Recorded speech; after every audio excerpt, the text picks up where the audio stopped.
If you have your Bibles, and I hope you do, let's open them up to 2 Samuel chapter 11. 2 Samuel 11 is where we're going to be this morning. You can open your own Bible. There are hardback black Bibles under every chair. I would say you could open a phone and tablet, but I think it's better for you to see this in actual writing. So like text, like paper. So those hardback black Bibles, please feel free to open those up. 2 Samuel 11 is on page 262. But we're going to get through this whole chapter this morning, 2 Samuel chapter 11. As you are meeting me there, I moved into my house about almost 6 years ago. And when I moved into my house, there were 3 apple trees in our yard. 3 apple trees. And you might think to yourself, that's awesome. Okay, I love apples. Okay, so that might be your thought. And you would be wrong, okay? Apple trees are awful, all right? Just need to know that they are the worst. Now, hear me. Don't get me wrong. They're beautiful in the spring when they bud and there's flowers on them, okay? And they're really cool in the fall when you can pick your own apple and eat that. That is cool, okay? But they require a lot of care. Apple trees, fruit trees, they require a lot of pruning. They attract a lot of flies, like fruit trees attract flies. The apples will eventually fall onto your grass and your dogs will eat them incessantly and then vomit apple slop all over the place. I mean, they are way more trouble than they are worth. Apple trees are the worst, okay? I'm standing by it. So the day that I closed on my house, I cut down 3 apple trees. Cut down those trees. They were not worth it. And it was some work to cut those things down. Cutting down a tree, getting rid of the stump, that is hard work. But if you know anything about apple trees, you know that every single root of an apple tree produces what's known as a sucker.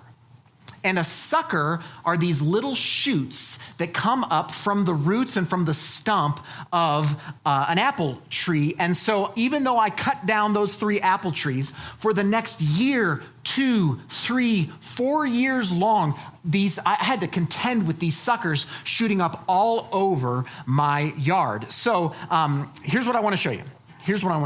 I brought some apple seeds today, okay? These are apple seeds. I bought these on Amazon. Okay, you can buy apple seeds on Amazon. You can buy anything on Amazon, but I brought some apple seeds with me today, and I want to show you something. This is one little apple seed. This little seed right here, this one seed can produce a tree, an entire tree. The bane of my existence comes from one little seed, and these trees can produce suckers. Every tree can produce unnamed numbers of suckers, and those suckers can come up, and if you're not careful and you don't deal with those suckers, they can take over the entire world. I guarantee it. The apples are on a mission to take over the world. So here, I need you to hold this apple seed, okay, for me. Don't lose that, okay? That is yours. Hold that for me for this sermon, okay? The whole time. We are in week 10. We are in week 10 of our 2 Samuel sermon series, and today we finally get to the story of David and Bathsheba. And so even if you're not that familiar with the Bible, you probably know those names. You probably have heard of David and Bathsheba, and you know that what we're about to get into is not good.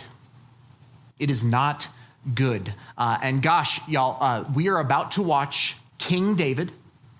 Okay, King David, the man after God's own heart, the greatest king in Israel's history, make the biggest mistake of his life. And it stems from an itty bitty seed, a tiny little seed. So I'm calling today's sermon, How to Have an Affair. Not like that. No. Listen, y'all. This is a warning sermon. You want to know how to ruin your life. You want to know how you could ruin your marriage, ruin your children. You want to know how you can put everything that you love so dearly on the rocks. You want to know how to do that? You want to know how to have an affair? Just follow these 3 simple steps. And I guarantee you it could happen. I guarantee you it can happen. So let's get into this, okay? This is going to be a good one. 2 Samuel chapter 11. We're going to start in verse 1. Follow along in your text, please.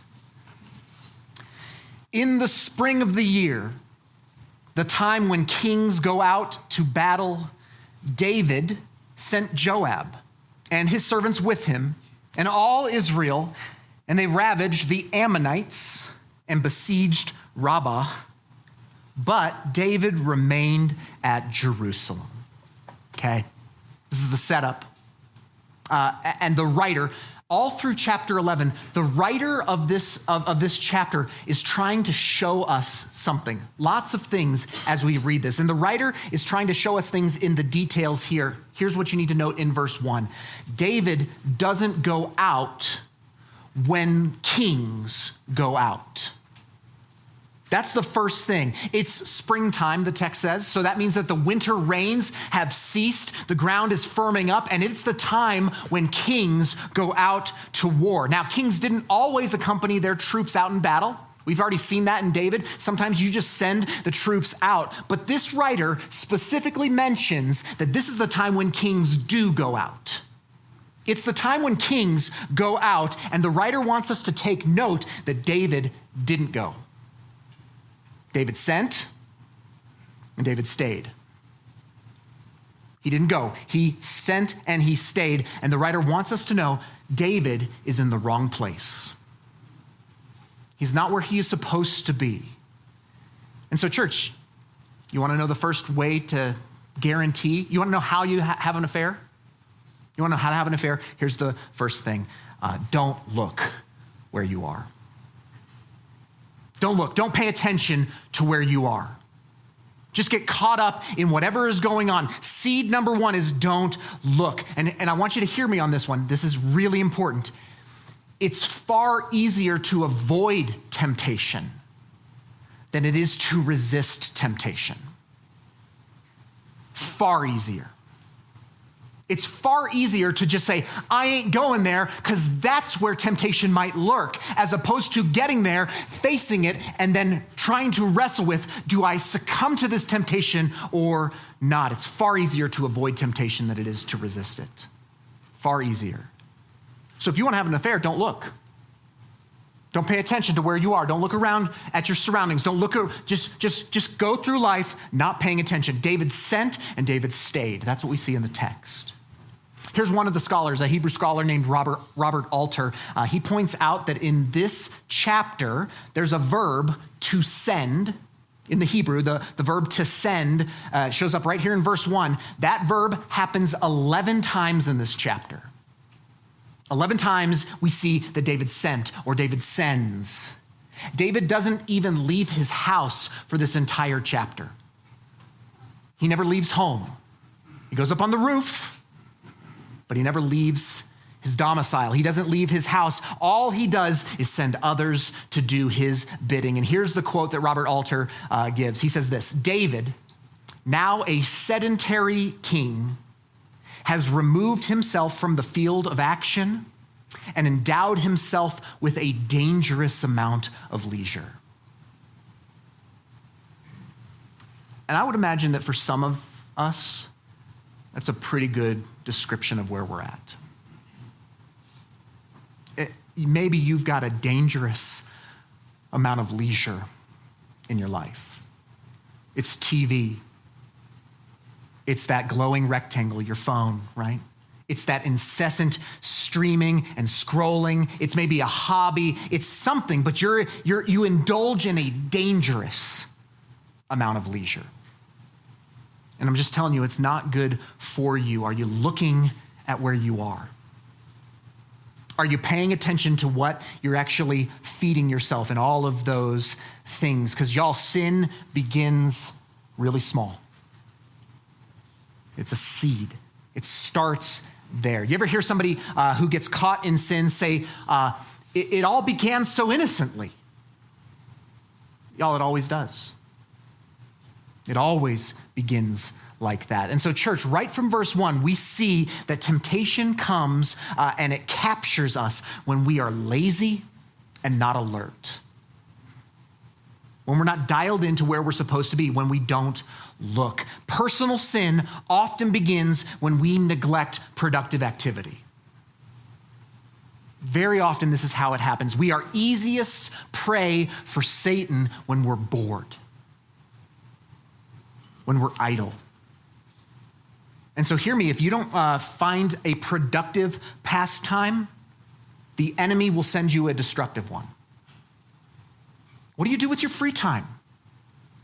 What do you do when you get off of work, when you're done with class? What are you spending hours of your day, of your week, of your month on? If it's not a productive pastime, I promise you, the enemy will send you something that will destroy you. So David has not sinned in verse 1. There is no explicit sin in verse 1, but he's not looking at where he's at. He's not paying attention. He's not positioning himself to avoid temptation. Instead, he's moving in to proximity to it. And so here it comes, verse 2. It happened. Do you love those two words? I mean, look at that again. Verse 2. It happened. Do you think the writer's trying to tell us something there? Yeah. He put himself in the position. He didn't go out where kings go out. And so it happened late one afternoon when David arose from his couch. Why is he on his couch? I don't know. And was walking on the roof of the king's house that he saw from the roof a woman bathing. And the woman was very beautiful. Verse 3, and David sent and inquired about the woman. And one said, is not this Bathsheba, the daughter of Eliam, the wife of Uriah the Hittite? So just as a point of note, in his laziness, it says David's on the couch, it's late afternoon, it's early evening, he's lounging on his couch far longer than he should, but it's there that the temptation shows up. It's when he's lazy, it's when he's inactive that the temptation shows up. Laziness plus opportunity equals a sure failure. Laziness plus opportunity equals a sure failure. It's almost impossible to resist in this moment. And I just wonder how many of us could look back at our past sins and see some of the same formula. I was lazy, not doing what I ought to do, not being where I ought to be. When an opportunity presented itself to me, and one thing led to another. So David is on his couch, he gets up, he goes to the roof, he then sees a very beautiful woman from his rooftop, and he asks his people about this woman, and one of them knew her. Now, this is the writer, one of the commentators pointed this out. This is a unique feature to this story because the one or the servant who tells David who this woman is introduces her by the name of her father and her husband, which is unique. This is not how you would introduce a woman in ancient Hebrew narrative. To use two men to identify one woman is almost unheard of in the text, but it's here because David knew both of those men. Okay, David knew her father, Eliam, because he was one of his soldiers. He was in his army. And then her husband was a man named Uriah the Hittite, and we know who Uriah was. Okay, Uriah, so when David was a fugitive, when he was in the wilderness being hunted down by Saul, a group of his friends voluntarily came around him, and they were known as David's mighty men. And they risked their life for him to save David while he is on the run from the murderous Saul. And one of David's mighty men, we find out, is a man named Uriah the Hittite. So Uriah isn't just any guy. Okay, this is a man to whom David owes his life. This is one of his closest friends. So the question is, why would they introduce Bathsheba with two guys in the title, like in the name? Well, I think the servant is very likely trying to, without overstepping his position in authority in the kingdom, is trying, though, to warn David. trying to warn him. David's up on the roof and he's like, oh, who dat, you know? And his servant says, that's Eliam's daughter.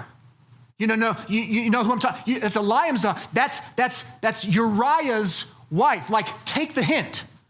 Like, hint, wink, wink. Like she's off limits, bro. You're the king. I get you're the king, but she is off limits. You know her daddy. You know her husband. He's trying to warn David, I think. That's what I think he's doing there. And I'll use it to make my second point about how to have an affair. Don't listen. Don't listen to warnings. Don't look at where you are. Don't pay attention to where you are. But also, when somebody starts chirping in your ear, when your conscience starts fluttering, when you realize, hey, maybe I shouldn't be doing this, don't listen to that. It's a surefire way to keep down that path. Do you have people in your life who can speak the truth to you, and do you listen to them? Do you listen to them? David has them. He has this guy. He's giving him the out. He's like, hey, you know her. You know daddy, you know husband, they're your buddies. But he doesn't listen. One other thing to note in verse 3, just so you're aware, this is the only time that Bathsheba is named in the entire chapter. It's the only time she's given a name in the entire chapter. The rest of the chapter she'll be known as the woman or as Uriah's wife. But she is not called Bathsheba again in this chapter. And I think it's because the servant is trying to humanize her to David. He's like, bro, that's Bathsheba. That's Eliam's little girl. That's Uriah's precious wife. Don't look twice, bro. But David only sees a woman. And I don't have time to get into this, but my friends, be careful. Sexual sin dehumanizes people. You don't ever think about who their parents are. You don't ever think about who their loved ones are. You don't ever think about who their children are. It's just a woman. It's just a man. Dehumanizes. And now verses 4 and 5, okay? Every scholar I read mentioned the speed at which now the text moves. Verses 1 through 3 slow down, and verses 4 through 5 speed up unbelievably fast. So notice how quick the action is. The writer is trying to show us something about the rush of events that follow David's rush of passion. Okay, so follow along in verses 4 and 5. Look at these. So David sent messengers and took her, and she came to him, and he lay with her. Now she had been purifying herself from her uncleanliness. Then she returned to her house, and the woman conceived, and she sent and told David, I am pregnant. He sent, he took, he lay, and she left. Those are very direct verbs. The royal deed of self-indulgence just happens rapidly. So fast that he never had time to even think about what he was doing. Now, 1 Corinthians chapter 6, verse 18 is a verse on sexual immorality. And Paul tells us in 1 Corinthians 6:18 to flee sexual immorality. To flee, to run. The command that Paul gives to Christian brothers and sisters in this church in Corinth is that they should run from sexual temptation. Now, think about, this happens in the text. Think about Joseph running from Potiphar's wife. Remember this? When she's trying to seduce him and he leaves his coat behind because he is like, I am out of here. I cannot stay here. I'm going to run away. Now, this is why this is a big deal. 1 Corinthians is a big deal because Paul says in another book, in Ephesians chapter 6, he says these words. He says, stand firm against the devil and his schemes. So that's a wild contrast for me. Follow me here. That means that if you leave church today and you drive home and you pull up to your house and the devil himself is standing in your driveway, then Paul's encouragement to you is, armor up, full armor of God, because greater is he who is in you than he who is in the world. And so you take on Satan. In the same breath, though, if you pull up to your house this afternoon from church and you roll up there and it's like your ex-girlfriend from high school's there in a miniskirt, Paul's command is run. Run, Forrest, run, right? Flee sexual temptation. You can stand firm against the devil, but don't you mess with sexual temptation. It's my third thing. You want to know how to have an affair? Don't leave. Don't leave. Just stick around. Don't look, right? Don't look around where you're at. Don't listen. Don't heed the warnings of people, of your conscience. And then when you got the opportunity to run, don't leave. It's a surefire way to have an affair. It's a 3-step, I don't give like 3 steps to, the best life ever, but I'll give you 3 steps to ruin your life, and that's it, right there. Most of us, when we are confronted with sexual temptation, we don't flee. We flirt. We don't run away. We stay and we engage and we just think, oh, it's just fun right now. Every single time that you have sinned sexually, it's because that when we're tempted, we have an opportunity to leave. And instead of fleeing, we flirted. Every single time. I was a youth pastor for almost 15 years. I got this question hundreds of times when I was a youth pastor. Hundreds of times. Where's the line? Where's the line where I can go to with my boyfriend or my girlfriend? Every youth in my entire life has asked me that question. Where's the line? But listen, when you ask the question, where's the line? It inevitably leads you to ask the next question, which is, how close to the line can I get without crossing it? How close to the line can I get before it's sin, Pastor? And then when you start asking that question, then the next question is, well, how far over the line? How far over the line can I get and still manage the consequences? How far over can I hang and it not devastate my life? And once you've asked that question, you will find yourself asking the question, how did I get here? How did I get to this spot? And church, that's the 3 simple steps to have an affair. You want to know how to have an affair? It's that simple. Don't look where you are. Don't listen to the warnings, and don't leave that temptation. And I can almost guarantee you, take it from 20 plus years of ministry experience, I can almost guarantee you that's where it's going to lead. Almost guarantee it. So I spent a lot of time on those first few verses. We're going to do the rest of this chapter. I promise we'll get through it. But one more thing before we move on. People want to argue about the motives of Bathsheba. They do. They want to argue about this. And so I just give you a couple of options here. People say things like, well, Bathsheba shouldn't have been bathing out in the open on the roof. What is she doing on the roof? And I just want to point you back to the text. That's not what it said. It didn't say she was on the roof. It said he was on the roof. And I wonder if you want to wager with me what the highest structure in ancient Israel was in Jerusalem. Yeah, it's the palace, okay? There's no temple at this point. It's his palace made of cedar wood. We read about that a few chapters ago, remember? The beautiful new palace that he just built. It's the tallest point in the city. It's the high point. David is being portrayed here as a peeping Tom. He's looking down upon other residents. And it's not like she's in a bubble bath seducing him. She is bathing for ritual purification after her time of month, after her cycle. It's not like a scrub-a-dub-dub in the tub kind of thing. You follow me? It's a ritual bathing exercise. Well, some people will then also say, well, the text says that she came to him. And it does say that, but you need to know something of the power dynamics at work here. You really do. He's the king. He's the king. He sent for her. He didn't even say why. And it doesn't even really matter because when the king calls in a sovereign kingdom, you come. When the king calls you, you come. And then scholars absolutely point out that there's not one word said about Bathsheba's emotions or intentions in this entire passage.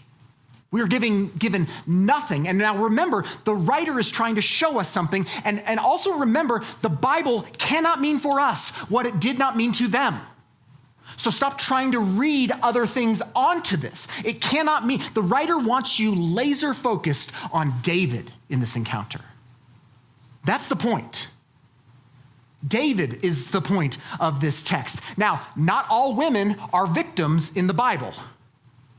I just need you to know that, okay? We saw this with Potiphar's wife. We saw this with Lot's daughters. We even see this with one of David's previous wives, a gal named Abigail, back in 1 Samuel 25, where she's a bit conniving. But in this story, I just need you to know, in this story, Bathsheba and Uriah are meant to be seen as victims. In this story, they are the victims of David's choices and David's sins. I think the most telling verse is in verse 4, the words in verse 4 where it says, he took her. She's property. She's an object. And he took her. Because, listen, there are Old Testament words for sex. He knew her. That's not what it said. He took her. So I really wish that were the end of the story, because it's bad enough. Like the first 5 verses are bad enough, but y'all, sin never happens in a vacuum. It's just a seed. All we've seen are seeds so far. Let's see what they grow into. And one other thing, did you notice that everything that's happened up to this point is something that David could have controlled? Everything was in his control. You can control where you are. You can control if you listen and heed the warnings of others. You can control if you leave when something is presented to you. Like, you can control those things. Those are the things that are in our control. And I think it's really important to know this for the rest of the text. You get to control your inputs, but you don't get to control the outcomes. You can control all of the inputs. These are all things that are in his control, and everything else from here on out is way outside of his control. It's outside of his control. We have a ton of control over the seeds that we plant in our lives, but we have almost no control over what they grow into. So now he's chosen to sow some real shady seeds in his dirt. The first outcome, we already read it in verse 5. I'm pregnant. Whoops. But now he's going to try to control things further. Okay, so we're going to pick up speed. Let's go. Verse 6.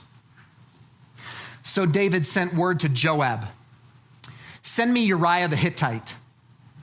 And Joab sent Uriah to David. And when Uriah came to him, David asked how Joab was doing and how the people were doing and how the war was going. Verse 8, then David said to Uriah, go down to your house and wash your feet. And Uriah went out of the king's house, and there followed him a present from the king. So what we see here is David's plan begin to unhatch on how he's going to cover over this mess that he's created, okay? He brings Uriah back from the front lines under the guise of getting information. How's Joab? How are the men? How's the battle? How are things going? And once he's heard enough to make the trip plausible, then he tells Uriah, hey, go home, man, and wash your feet, which is an ancient Hebrew euphemism for go home and sleep with your wife. Go home and have sex with your wife. And what's implied is, Uriah, you can go home, man. Thanks for coming. You're a good friend. It's time for you to go be with your wife. You've earned it. In fact, I'm going to send you a present. It says I'm going to send him a present with like meat and wine, good food, good drink. Go enjoy yourself, my friend. Thank you for the news. It's shower, supper, sex. That's the plan. That's the plan. He's trying to get Uriah to sleep with Bathsheba so that the pregnancy can be explained by that encounter. That's what he's trying to do. But remember, you can control inputs. You can't control outcomes. So verse 9. But Uriah slept at the door of the king's house with all the servants of his lord and did not go down to his house. And that's a shocking twist. Like if you're David, you're thinking, wait a minute. Hold on a second. Your wife is just down the street. I can see into your house. Not that I've ever done that, okay? But like I can see into your property. What are you doing? Why are you sleeping here at the palace with the servants? Like, what are you doing, man? It's a shocking twist. Verse 11. And Uriah said to David, the ark and Israel and Judah dwell in booths or tents, and my lord Joab and the servants of my lord are camping in the open field. Shall I then go to my house to eat and to drink and to lie with my wife? As you live and as your soul lives, I will not do this thing. Uriah essentially says, never. Not on my honor. I would never indulge myself like this while my men are at war. By the way, that's exactly what David should have said. That's exactly what he should have said when he saw the woman from the rooftop. He should have said, never on my honor would I ever do that. But this is going to bother David now. This is going to bother David because when you are in sin, there's nothing more annoying and unnerving than the integrity of others. So it's going to annoy him. Look at what happens, verse 12. Then David said to Uriah, remain here today also, and tomorrow I will send you back. So Uriah remained in Jerusalem that day and the next. And David invited him, and he ate in his presence and drank so that he made him drunk.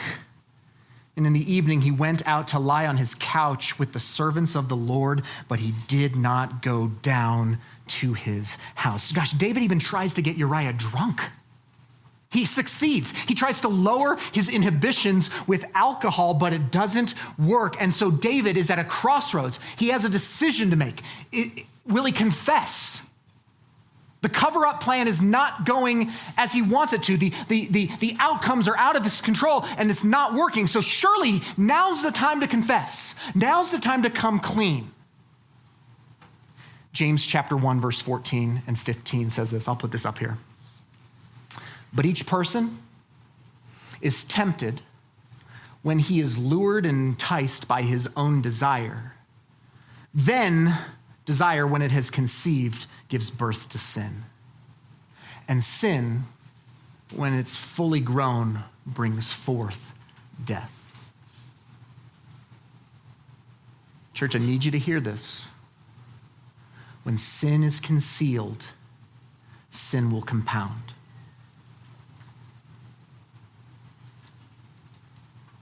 When you think you've got that secret sin locked tight enough up that no one will find it, it'll grow. Verse 14. So in the morning, David wrote a letter to Joab and sent it by hand of Uriah.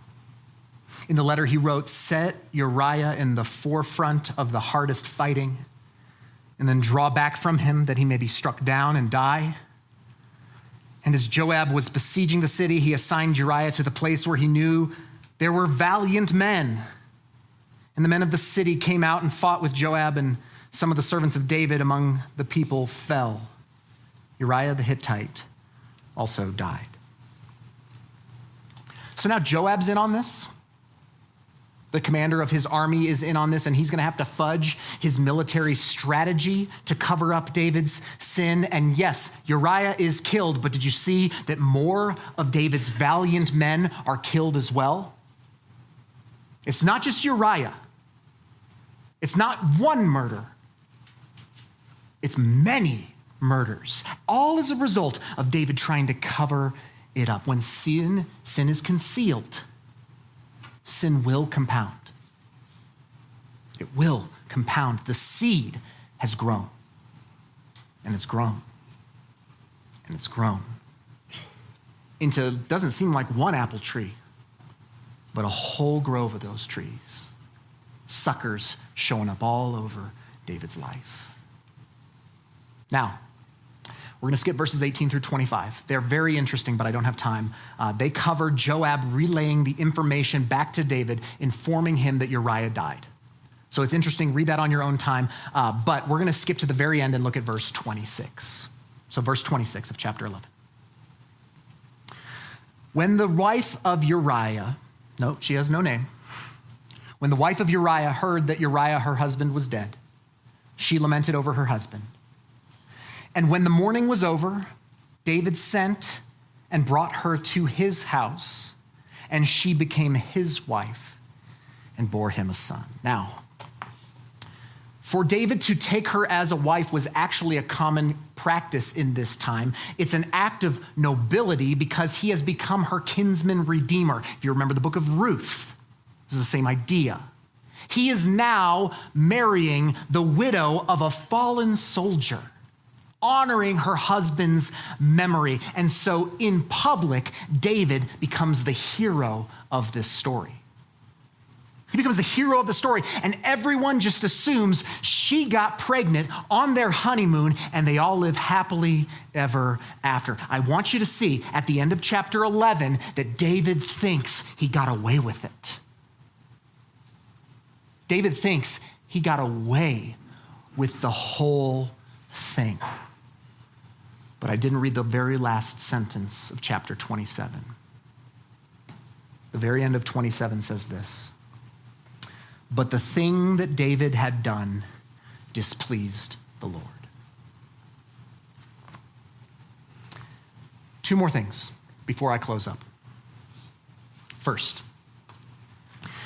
if you have ever been a victim of sexual abuse or have been sinned against sexually, I want you to see that last sentence. I want you to see that God sees. The thing displeased the Lord. David thinks he got away with it. And pardon my language, the Lord's pissed. You're going to see it next week.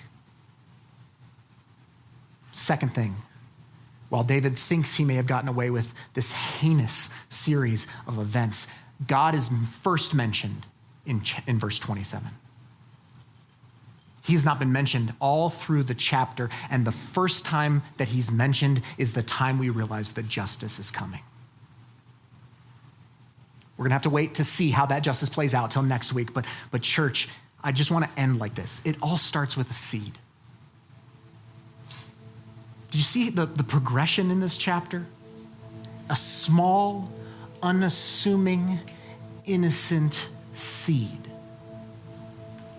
He just doesn't go to war when he should. But then it grew.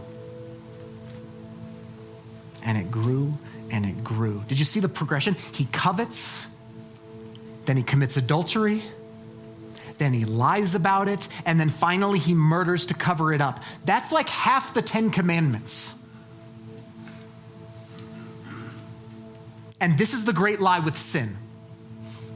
It's especially sexual sin, but with all sin, we think that we're just going to satisfy an urge. But that's the great lie. Sin is never satisfied. Okay, it only grows more hungry the more you feed it. So I wrestled with what do we take away from this horrible chapter? Like, what's the application for us? And there's a lot, okay, but I'm going to leave it like this morning. The seeds of the most terrible atrocities. The capability of the worst possible sins are present in every human heart. Give me that seat back. The seeds of every atrocity are already in your hand. They're already in your heart. You have them already. Even the very best of people. David is the man after God's own heart. You think you're better than him? He wrote the Psalms. Anybody? The seeds of the very most atrocious, most heinous sins reside in the heart of every human being, even those who are saved by God. Those seeds right now, they exist in your heart. That's what I think this chapter is teaching. And if you begin to say, oh, but I could never. Oh, but I could never. Then you've taken the first step towards it. You've taken the first dangerous step towards falling. Don't ever be surprised what you're capable of. So this apple seed that you were holding all sermon, hey, good job not losing it. I'm proud of you. I need it for second service. Here's what I know. Here's what I know about apple seeds, okay? Apple seeds contain a compound that if you crush this thing up and consume it, with your stomach acid, it can produce a chemical called hydrogen cyanide. So cyanide literally exists in every apple seed. That's toxic for humans. So did you realize you were holding in your hand something that could kill you? The whole time we were talking, you had a seed in your hand that could actually kill you. Now don't worry, I wouldn't do that to you because I love you. And plus you have to eat, I did the math, you have to eat anywhere between 83 and 500 apple seeds to get enough cyanide to produce a lethal dose and to kill you. So 83 to 500, that's a big spectrum. That's a big spectrum. But I did some more math, okay? So here's what you need to know. The average apple produces 5 to 10 seeds. And that means that you only need to eat 17 apples at minimum or 100 apples at maximum to kill you. And an average apple tree produces 1,500 apples per season. So I did that math, okay? And that means that one tree could kill between 88 and 150 people. My trees, the 3 trees that I cut down in my yard, could wipe out this whole church. All from a seed. All from a seed.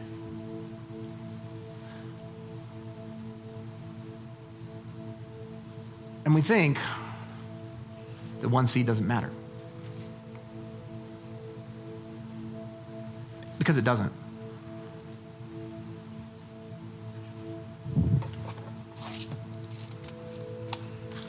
And we think that maybe another doesn't matter. Because it doesn't.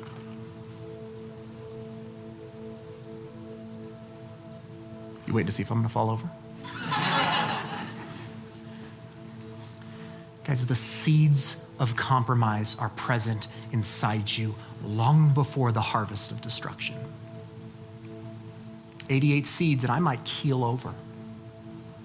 500 seeds and it's a sure thing. Every time we lust, every time we look at pornography, every time we flirt instead of flee, it's a seed. How many can you handle before things start blowing up in your life? And you will not be able to control what those seeds become if they find the right soil. So I'm going to end with the quote that I quote in like every sermon on sin. It's from the Puritan John Owen, who says this: you must be killing sin or sin will be killing you. It's far easier to crush a seed than to take down an entire apple tree. Although apparently the wind did a great job of that yesterday. You've already planted that seed? Go home and dig it up. What's hiding under your mattress? What's hiding in your browser history? What's hiding on your text messages? Dig those seeds up before they start growing. Has it already started to sprout? You got some saplings? Rip those things out of the ground, roots and all. You don't want them in your yard. They'll grow into trees that will bring forth fruit that is death. Kill the sin or it'll kill you. And we're going to see the consequences and the horrific aftermath of David's sin next week. Let's pray.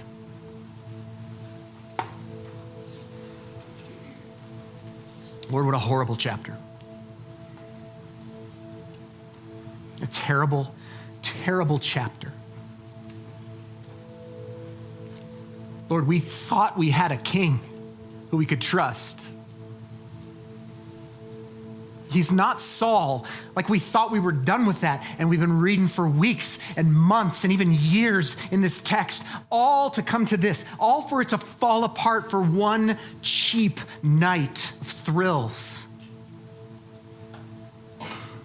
And so it is with sin. Lord, would you convict our hearts? There are seeds present. Lord, would you give us courage to dig those things up, to crush them before they start growing, to rip them up root and all, and get them out of our lives, expel them out of our lives that we might be holy. Help us to be courageous and strong and brave enough to deal with these things when they're under our control. They're under our control when they're seeds. But once they take root, they become far more out of control. So I don't know, Lord, I'm imagining, I know some of the people in here, and I know that there's some stuff. Lord, would you help us kill sin today? Help us learn from our father, David, how not to have an affair. So God, we love you. Holy Spirit, convict us deeply and push us to change. We pray these things, Lord, in the name of Jesus and the power of the Spirit, and all God's people said. Amen.